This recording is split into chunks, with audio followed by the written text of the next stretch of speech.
wa ala alihi wa sahbihi wa ala ba yan uwa a daidai irin wannan lokaci akwai buƙatar mu faɗakar da kanmu cewa lallai muna buƙatar a ganewa cewa shi lokacin da aka shiga tsanani to ana so a koma ga Allah ta neman gafararsa da afuwarsa da kuma yawaita sadaka, domin ita sadaka tana share dukkan bala'i, tana zama sababin cire wani bala'i da annoba.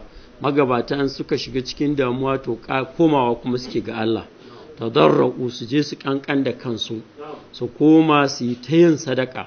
To yanzu mu an shiga wani yanayi, dama can mutanenmu suna buƙatar sadaka.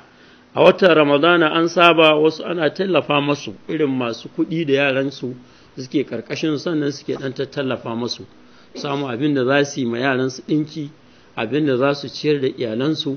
To yanzu tun da aka fara wannan abu da an bi abu an kukkulle, kowa ya ce da sunan corona, sai kaɗan bayan Allah su ne wanda suke wasu fasa abin da suke ba.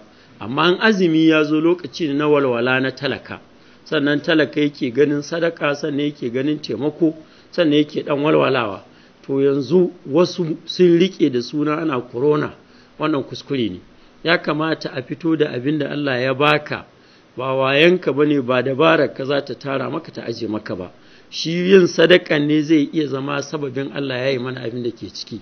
Abin da ka tara na dukiya ka yago, ka ba yaranka da ke ƙarƙashinka suke maka hidima, da maƙwabtanka, da wanda ka san abokan arziki ne, da a taimaka, sai Allah ya yi mana. Wa ma tuqaddimu li anfusikum min khairin tajiduhu inda Allahi huwa khairan wa azama ajra.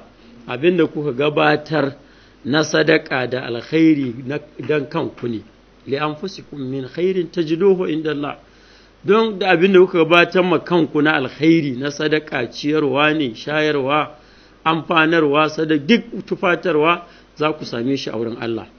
Huwa khairan, ya fi alkhairin yadda ka ba da shi, kamar dutsen Uhud, haka yazo cikin hadisi.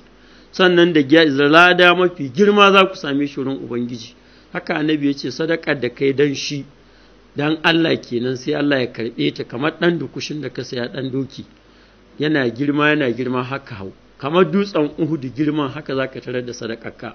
To mu daina riƙe hannu da daɗi ba daɗi, kuma ita sadakar da kai cikin sadda kake jin zafin abin, sadda kake son abin, kamar wannan kwanakin masu kuɗi, tun da kuɗin ba su ƙaru an sa musu son kuɗin, masu kasuwa, masu kowa, to yanzu ne za ka yaga da siɗin goshi da ƙyar ka bayar. To ba sadaka da tafi lada irin wannan. Saboda haka Allah ka sa mu dace, Allah ka yalwata mana, Allah ka ba mu ikon sadaka da alheri, Allah ka raba mu da mammako. Wassalamu alaikum wa rahmatullahi wa barakatuh.